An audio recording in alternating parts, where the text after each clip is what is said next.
Hey everyone, and welcome back. A rather terrible impression of Undoomed. Anyway, thank you very much to him for allowing me to guest once again on the channel for the third time. It's a great pleasure to be here.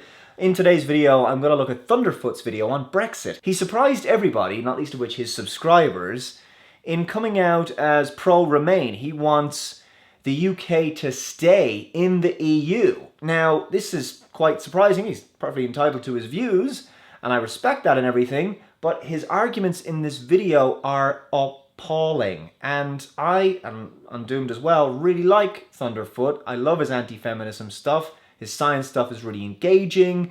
He's a great intellectual. He's a very smart guy.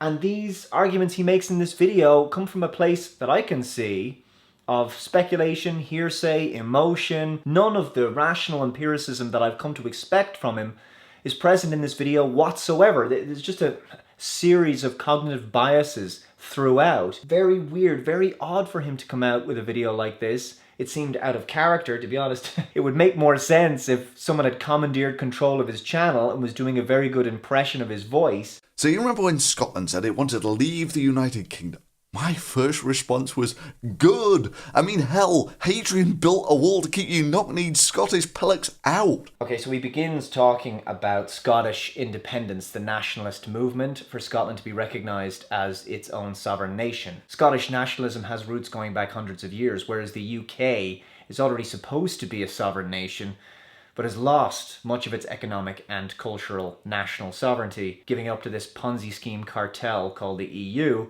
and is looking to get that back. But anyway, let's just begin the video properly at around the 54-second mark. Voting to leave Europe, voting to leave your seat at the table, just kind of splits the very concept of a united Europe.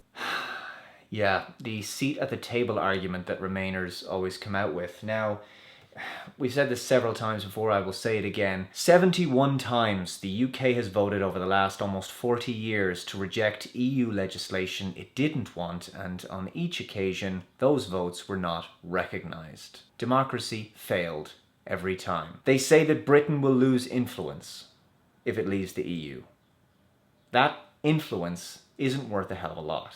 One of the largest pieces, damn straight, that's going to destabilise things. I'm not sure anybody in the Brexit camp gives two shits about the destabilisation of the EU, quite honestly. It's the thing they want to leave. Now, don't get me wrong. I could create an absolute devil's sermon on the inefficiencies of the European Union and how the path to hell can truly be lined with the best bureaucratic intentions. Phil, these are the very things, the bureaucracy you're referring to, the red tape you're talking about. This is what people want to get away from. Okay, he does this several times in the video. He kind of hangs a lantern on the concerns of Brexiters and then just kind of breezes past them. It's a little bit condescending. It's kind of like, yeah, I know, there's all these kind of problems. Yeah, I know, it's so annoying, the EU, they're so shit. But you know what, let's just stay anyway. You can't just skip past that. That's a big part of the reason to get the fuck out of the EU. Thank you, Europe. Now I need a screwdriver to change the bloody battery pack. But then again, Britain's political system is pretty farcical itself. Okay, so he does this several times in the video. This obfuscation, this misdirection, this kind of muddying of the argument to try and bamboozle you and baffle you, okay? It's kind of like, look over here. Look, I'm making a really genuinely valid point over here. And if you agree with that point, then you must also agree with the point I've made over here. No, I don't. They're not related. What you're talking about now, what you're about to talk about, is a total non sequitur. Order! Miss Order! Order! Order! Order! Order, I say to the Children's Minister, try to calm down and behave like an adult, and if you can't, if it's beyond you, leave the chamber, get out, we'll manage without you. So Britain has its own weird, wacky political eccentricities. So what? This is unrelated. You were trying to take something off topic and make it somehow related to what you're talking about. Oh, Britain's kind of messed up in its own way and the EU's messed up, so we should stay in the EU.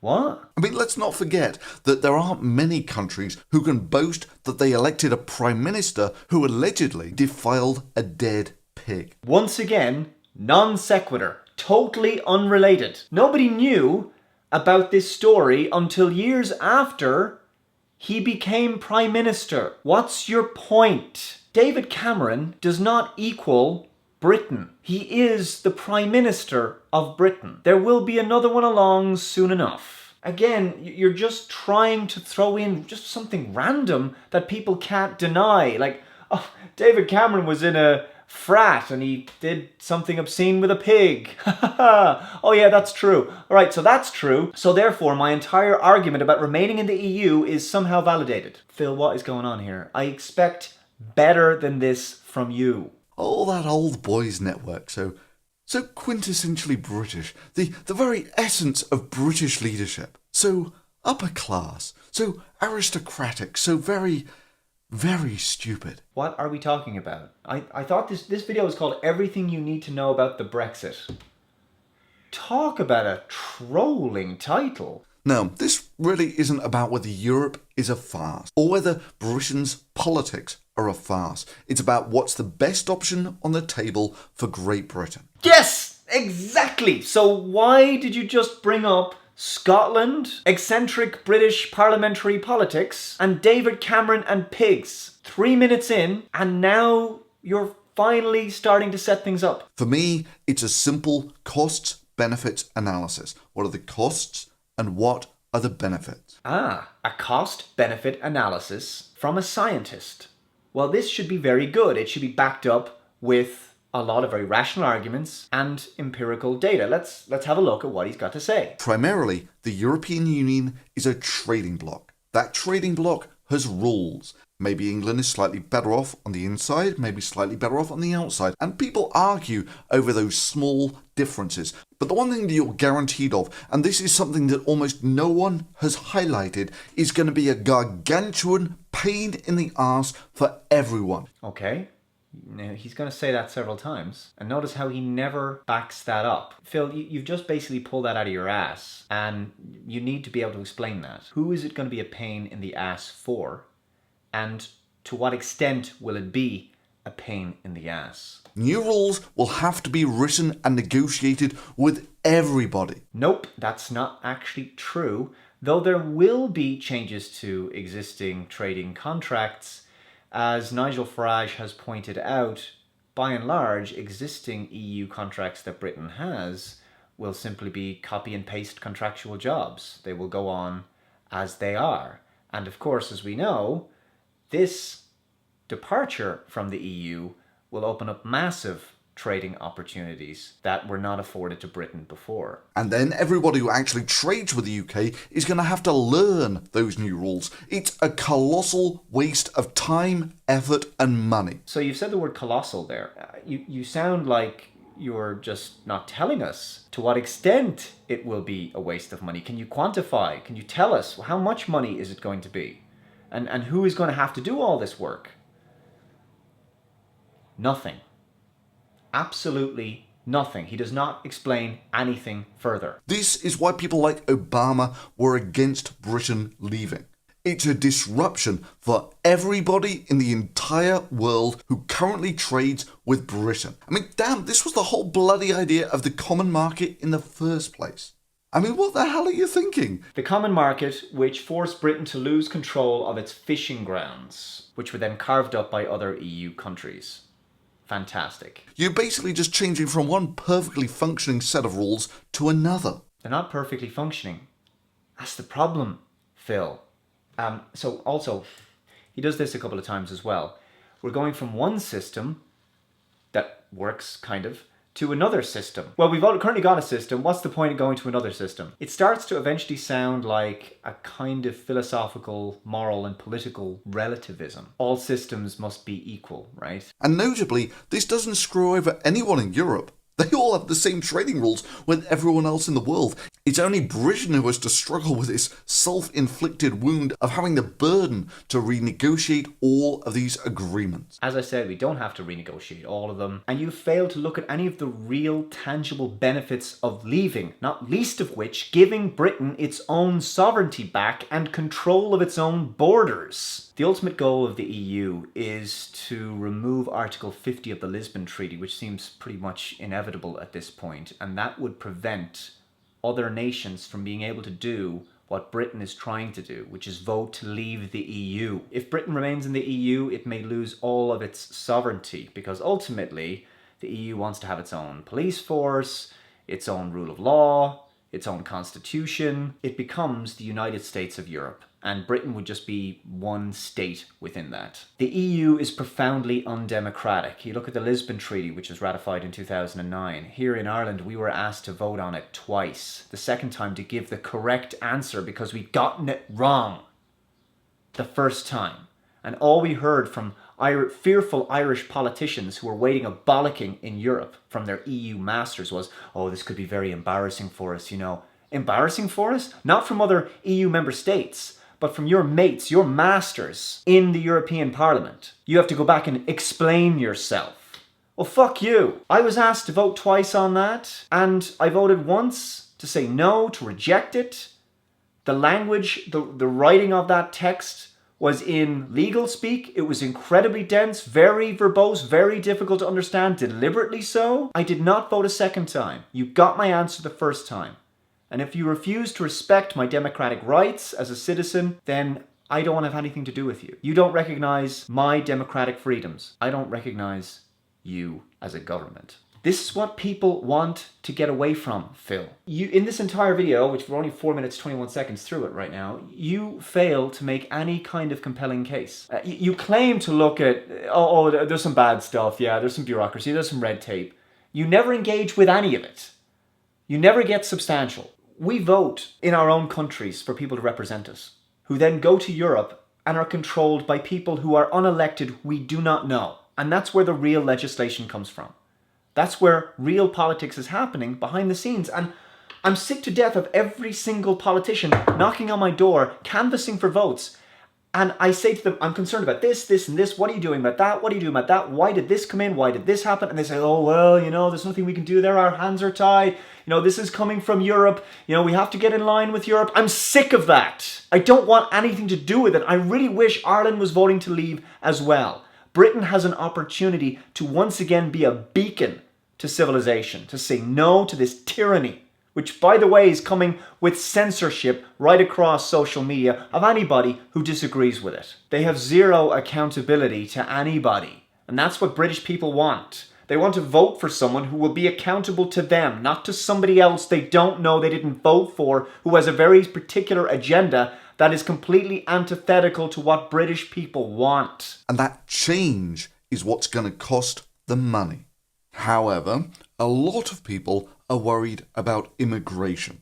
And yeah, I share your concerns. Again, he does this, he brings it up, raises it, and then says nothing about it. And in fact, his argument here is atrociously weak. It's not so much the people, but some of the ideas and cultures that they bring. But then again, England already has border controls, which it's not allowed to implement because it has immigration quotas imposed on it by the EU. Unless you're going to impose some sort of visa requirements on the entire of Europe, which would be kind of pointless unless you've got a competent intelligence service that can successfully screen out all of the problems. No, what it has to say is, which are the countries that have completely antithetical views to Western secular democratic nations, and which are the ones that are the most problematic, and then let's ensure that we're very strict on immigration from those countries. This is not difficult to do. Right now, despite the fact that Britain actually isn't in the Schengen area, it is nevertheless forced to comply to a yes to all kind of policy. And let's be real, the intelligence service has had limited success in stopping homegrown Islamic terrorist attacks. It's highly doubtful that they're going to be any more successful in doing that if they're organised abroad or being competent enough to actually screen all that stuff out at the border. And what would be the point anyway? Great Britain is arguably already a European hotspot for this sort of thing. God. Right, so because of the EU, Britain has been importing these people that have views and values that are completely contrary to our own. What you just said there is, what would be the point trying to fight it any longer because British police forces and intelligence are not good enough as it is. They're not doing a good enough job. So let's just have more of it. Let's give up.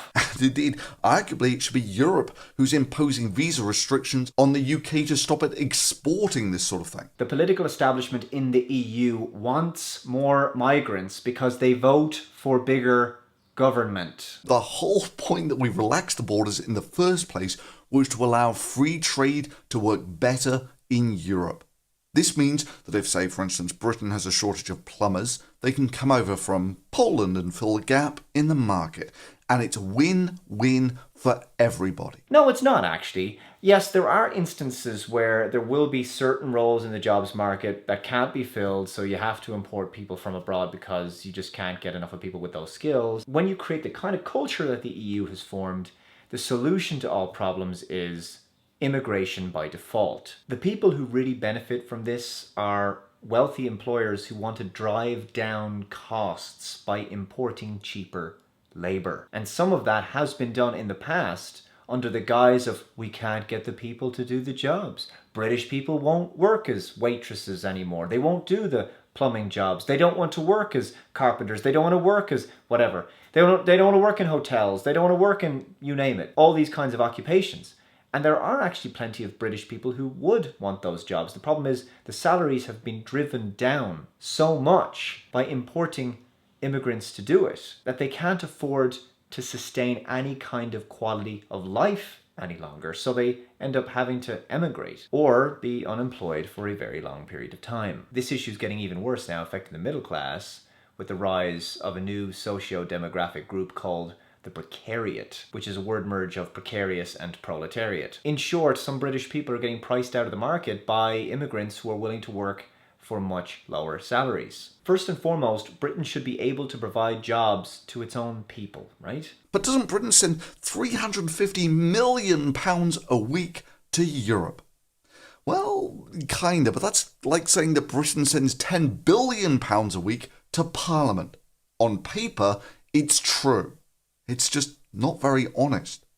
And once you cut through all the obvious manipulation of the figures, it drops to about half of that. Actually, no. According to 2014 figures, it's £280 million per week, which may come as a surprise to you. 280 million is not half of 350 million. Shocker. Well, okay, let's say there are 75 million Brits. That means that the average Brit pays about £2 a week, or £100 per year. That means that Europe costs your average Brit about as much as a TV license. Is that really deal-breakingly expensive? Right, so what you're saying here is that because Britain pays one particularly odious tax I do not agree with, and most Britons want to jettison, the fucking TV license, which, by the way, we have one here in Ireland, and you can go to jail if you don't pay it. It's absolutely ridiculous. At the very least, you'll get a fine.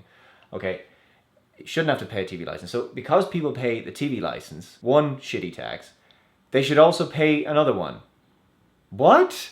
Like two wrongs make a right somehow. No, how about Britain gets the hell out of the EU so it doesn't have to pay that £280 million per week. And then once it's out of the EU, it can work on getting rid of the TV license as well. So to individual British people, that would be £245 saved every year. Nice. And just so you know, things that might look normal in Britain can look crazy from everywhere else. Most Americans who I've ever talked to are just dumbstruck at the very idea that you have to pay the government a tax to own a television. Totally off topic again. There he is. Yeah, we can all agree, Phil, that the TV license is bullshit. Nobody should have to pay that against their will if they don't want to, and yet you're forced to. I agree with you. This is what you're trying to do again. Misdirection. Look over here, you can agree with this point, can't you? Yes, nobody's going to deny that that is a very good point that you just made. And now you think that that validates everything else you've said. No, it doesn't. This is another non sequitur. In the event of a Brexit, me, as a scientist who's worked in the US, the UK, Germany, France, and the Czech Republic would now need, just like, say, for instance, the Polish plumbers, would need a visa or similar to go work in Europe. It would be a royal pain in the arse. As far as I'm concerned, this is Phil's primary concern. Everything else, I think, is bullshit that he says in this video. This is the main cut and thrust. This is what he's most worried about, is the fact that he won't be able to travel anywhere in Europe, because right now European citizens have the freedom to travel and work wherever they want in the EU. Yes, there will be some inconveniences to people who want to move around Europe freely. That won't be possible anymore. They'll have to get a visa. Real first world problems there. It's like when people say, I hope we never leave the euro. Why? Because I'd have to change my currency in the airport, take all of 5 minutes at the bureau de change. For some people who want to live abroad and work there permanently, there are always options for them. You're a scientist. There's some countries who are crying out for people with your very rare set of skills. And there are visas specifically set up for you. And there are also exceptions to the rule. For example, Norway is not even in the EU, but it's in Schengen, for example. There's nothing to say there won't be provisions for the UK in the future. And on the subject of requiring visas, it's not really that much of a difficulty. American people come and work in the UK and in Europe, and there are visas that allow them to do that. Japanese people, Indian people, we actually set up a tech visa recently in Ireland because there were thousands of unfilled jobs in the IT sector, and a lot of Indian people have taken up on that. So there's plenty of countries, plenty of people from all over the world that I meet on a regular basis from countries outside of the EU, and they live and work here. If you're just voting exit because it feels good. Actually, no, Phil, it's not because it feels good. It's because, unlike your video, Brexit voters have genuinely weighed up the pros and cons. But in practice, it's just going to be a very costly change for Britain to something that is more or less exactly the same as it was in the first place. No, Phil, the systems are not the same. When Britain Brexits, Westminster will have the final say on everything. The buck will stop at Westminster. Britain will have full control over its future, over its destiny. There will be nobody else somewhere in Europe pulling the strings, having the final say.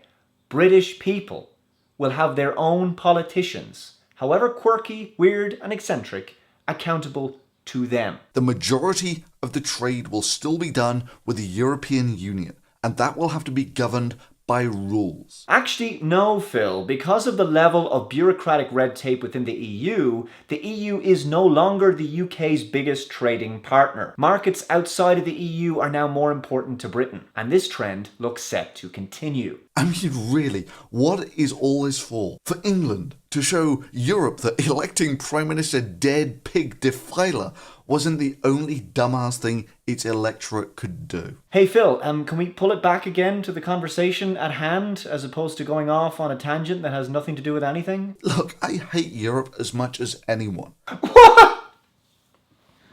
After all that, it's like, let's stay in the EU because clearly it's way better than leaving.